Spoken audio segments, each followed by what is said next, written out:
तर गाईज सकाळी उठलो आणि वेदर एकदम पावसासारखं झालं, असं वाटत होतं आता पाऊसच पडेल। आणि हे बघा गाईज, आमच्या घराच्या खिडकीतून टिटवाळा गणपती मंदिर पण दिसतो, एकदम जवळच आहे आमच्या घराच्या। आणि मग बसलो डायरेक्ट जेवायला। आज माझी सगळ्यात फेवरेट बिर्याणी होती, जी मला खूप आवडते। बिर्याणी खाल्ली आणि डायरेक्ट आलो दुकानात आल्याला सगळ्यात पहिले काम आपला युनिफॉर्म घालायचं। सगळ्यात पहिले युनिफॉर्म घातला आणि वेदर बघून विचार करत होतो आता पाऊस पडेल ना, तेवढ्यात कस्टमर आले। या कस्टमरला केक बुक करायचा होता, पण हे नुसतं कॅटलॉग बघून निघून गेले आणि मग लगेच तेवढ्यात लाईट गेली तरी पण कस्टमर चालू होते।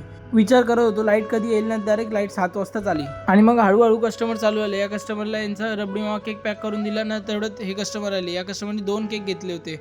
हे कस्टमर बोलले पॅक करून ठेव, मी येतो। आणि आज हा अॅनिव्हर्सरीचा 2 किलोचा केक बुकिंगचा होता, पण मी तुम्हाला दाखवू नाही शकत। तेवढ्यात दोघी फ्रीज खाली झाले, म्हणून मी फ्रीज शिफ्ट केले आणि आता शेवटचे हे 2च केक राहिले होते, पण हे केक घ्यायला कोणच येत नव्हतं। तेवढ्यात हे कस्टमर आले, यांनी पायनॅपल केक घेतला, यांना पॅक करून दिला आणि मी लॅपटॉपवरचा ऑर्डरचं काम आटपून घेतला आणि हा शेवटचा एकच केक राहिला होता। आज पाऊस होता म्हणून कस्टमरचे ओले पायामुळे अखिल आधी खराब झालती आणि मग मी लॉक लावून निघालो घरी जाता मला रस्त्यात चायनीज खायची इच्छा झाली, म्हणून मी आलो चायनीजच्या गाडीवर, चायनीज गेला।